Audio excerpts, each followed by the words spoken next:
Welcome back, and this is the first video. We've got the cotangent of theta is equal to sine of theta over cosine of theta. I'm sorry, cotangent of theta is equal to cosine of theta over sine of theta. So once again, we're going to use the quotient rule in order to solve this derivative out. So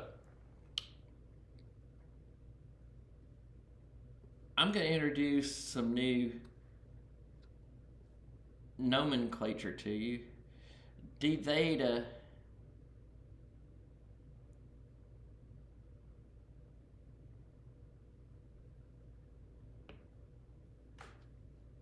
d theta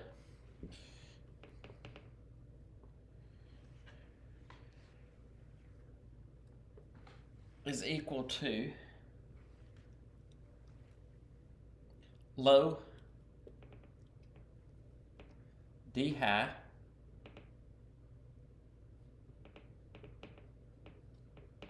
minus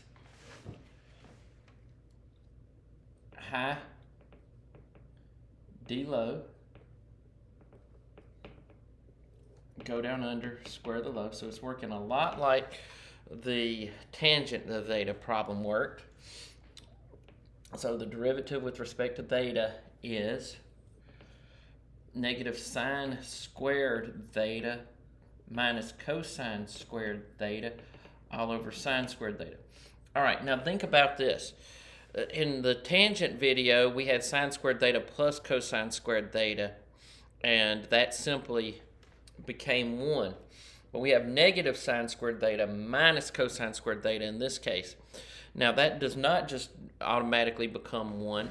So what we have to consider is we can factor out a negative 1 from it.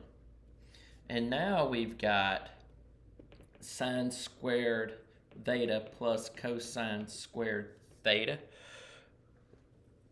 all over sine squared theta. And this becomes negative 1 over sine squared theta. And 1 over sine squared theta is cosecant squared theta. So this would happen to be negative cosecant squared theta. So the derivative of cotangent is going to be negative cosecant squared theta. Now, if you were working this at home and you got to this answer here, that's fine. That's perfectly correct. But just know, for future reference, when we do cotangent theta's derivative, you're going to see that it's going to be easier to deal with this in terms of negative cosecant squared instead. All right, so let's move on to cosecant of theta.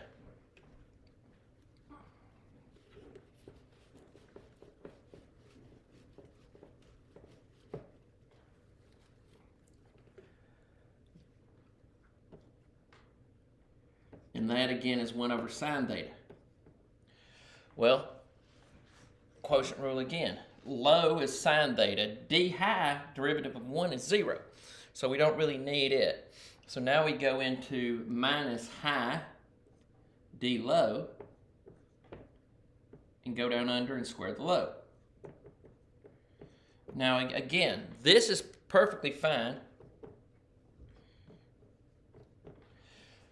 But we're going to look at this a little bit different. We're going to write it in a way that's a little more universal.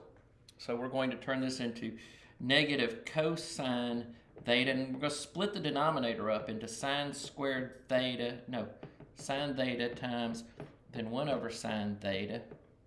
So negative cosine theta over sine theta is negative cotangent of theta. And 1 over sine theta is cosecant theta.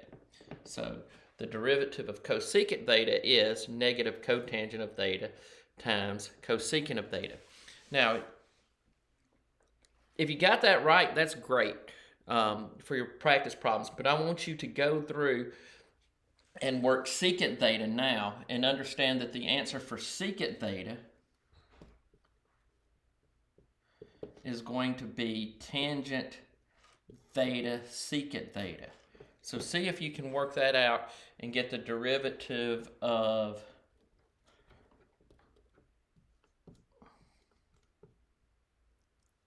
secant of theta to equal to tangent of theta times secant of theta. So I'll put up a new video later on this evening for the Wednesday afternoon lesson, and